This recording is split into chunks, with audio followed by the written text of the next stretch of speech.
మీ fans అందరు sir ఎక్కడెక్కడెక్కడెక్కడెక్కడ ఆ అవకాశం ఇచ్చింది నువ్వే అని. ఎందుకంటే నీకు చిన్నప్పటి నుంచి చిన్న ఫ్యామిలీలో మన మధ్య పొరపచ్చలు, మన మధ్య మిస్అండర్స్టాండింగ్లు. దే లవ్డ్ అప్ సో ఇన్నేళ్ళ నుంచి వాళ్ళు చూపెట్టే ప్రేమ కానీ ఎంకరేజ్మెంట్ కానీ. అండ్ ఈ సినిమా సక్సెస్ అయిన తర్వాత సార్ నాకు ఠాగూర్ సినిమా గుర్తొచ్చింది సార్. ఠాగూర్ సినిమాలో మీరు అరెస్ట్ అయినప్పుడు మొత్తం మీరు ఏసీఎఫ్ ఒక బ్రాంచ్ పెడితే దాంట్లో ఉన్న మీ దగ్గర పనిచేసే వాళ్ళందరూ రోడ్ల మీదకి వచ్చేసి మిగులు ఇచ్చేస్తారు కదా. ఈ సినిమా సక్సెస్ అయిన తర్వాత మీ ఫ్యాన్స్ అందరు సార్ ఎక్కడెక్కడెక్కడెక్కడెక్కడ డీప్ రూట్స్ ఉన్న వాళ్ళందరూ బయటకు వచ్చేస్తారు. బయటకు వచ్చేసారు, థియేటర్స్కి వచ్చారు, మిమ్మల్ని మీ ఫోటోలు ముద్దులు ఎట్టుకుంటున్నారు, సెలబ్రేట్ చేసుకున్నారు. And it's a very very very big gift.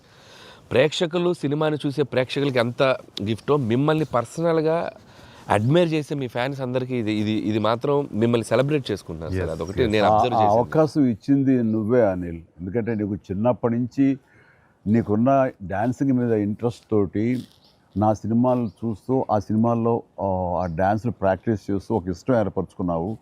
And ఎలాగా ప్రజెంట్ చేసే ఇష్టపడతారు అనేది తరోగా ఆ మాస్ పల్స్ తెలిసిన వాడే నువ్వు.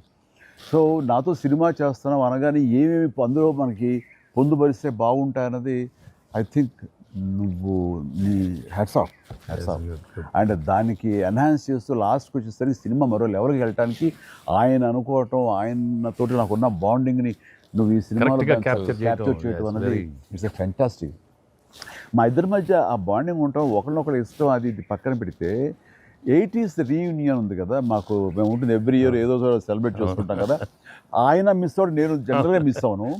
ఆ రోజు ఒక్క ఈవినింగ్ మేము చేసేటటువంటి ఆ కలిసి మనసు అరమరిక లేకుండా ఓ చిన్న వయసు తారతమ్యాలు మర్చిపోయి చిన్నపిల్లలాగా మేము చేసేది ఉందే, అది మా బాండింగ్ని day by day, year after year strength చేసుకుంటూ వచ్చింది. దానికి అవుట్కమ్ ఇదిగో ఇప్పుడు ప్రేక్షకులు కూడా ఈ సినిమాలో ఈ ఎపిసోడ్ ద్వారా చూశారు, మా ఇద్దరు ఎపిసోడ్ ద్వారా. అట్లాగా నేను ఏమంటానంటే ఈ ఈ సినిమా ఇండస్ట్రీ చిన్న ఫ్యామిలీ. ఈ చిన్న ఫ్యామిలీలో మన మధ్య పొరపచ్చలు, మన మధ్య మిస్అండర్స్టాండింగ్లు, ఈగోలు ఇవేమి లేకుండా ఒక్కసారి మనసుని ఓపెన్ చేసి అందరం నటీనటులు కానీ, అందరు హీరోలు కానీ, హీరోయిన్లు కానీ మనంతా ఒక ఫ్యామిలీ అనే విధంగా మనం అనుకుని ఏదో ఒక అకేషన్, ఏదో విధంగా మనం కలిసి ఒకళ్ళ మనసు ఒకళ్ళు అర్థం చేసుకునేలా బిహేవ్ చేస్తే దాని ఇంపాక్ట్ సినిమా మీద పడుతుంది, సినిమాలో కనబడుతుంది. తద్వారా దాని ప్రభావం మన ఫ్యాన్స్ మధ్య కూడా ఏర్పడుతుంది. అందరి మధ్య ఒక సుహృద్భావ వాతావరణం ఏర్పడుతుంది. అది గుడ్ రిజల్ట్ని తీసుకొస్తుంది. ఇట్లా చూడండి, ఆ మీమ్స్ అనో లేకపోతే ఇవనో ఒకళ్ళొకళ్ళు ద్వేషించేలాగా లేకుండా హాయిగా ఉంటుంది. దానికి ప్రధానంగా హీరోస్ మధ్య కానీ, నటీనటుల మధ్య కానీ వీళ్ళందరూ ఆ యొక్క వాతావరణం ఏర్పరచుకోవాలి మనం. అది సార్, ఆ కలిసి యాక్ట్ చేయటం అనే ఒక ఇది ఉంది కదా సార్. ఇది ఇప్పుడు మొదలైంది సార్. ఇది కంటిన్యూ అయితే చాలా బాగుంటుంది సార్. అప్పుడప్పుడు ఎక్కడ చేయగలిగితే ఆడియన్స్ నిజంగా ప్రేక్షకులకి దే లవ్డ్ అప్ సో ఇన్నేళ్ళ నుంచి వాళ్ళు చూపెట్టే ప్రేమ కానీ ఎంకరేజ్మెంట్ కానీ మనం అప్పుడప్పుడు we have to give it to them.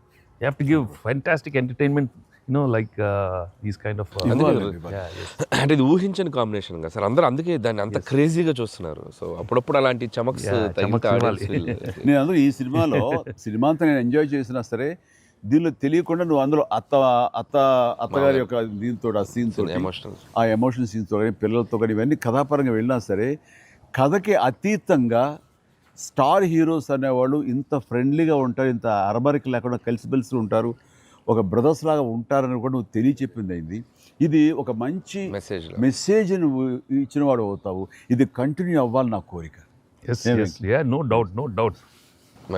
మరి నువ్వు ఇంత సరదాగా యాక్ట్ చేసి మరి మంచి మెసేజ్ ఇచ్చావు కదా, ఇది మనసు వచ్చిందా, అనిల్ రావుపూడి యాక్ట్ చేయమంటే వచ్చిందా? మీతో ఎప్పటి నుంచో నాకు ఆల్రెడీ ఉండింది, అది ఇలా వచ్చింది అంతే. దానికి ఏళ్ళు కొట్టాలమ్మా చెప్పొచ్చుగా.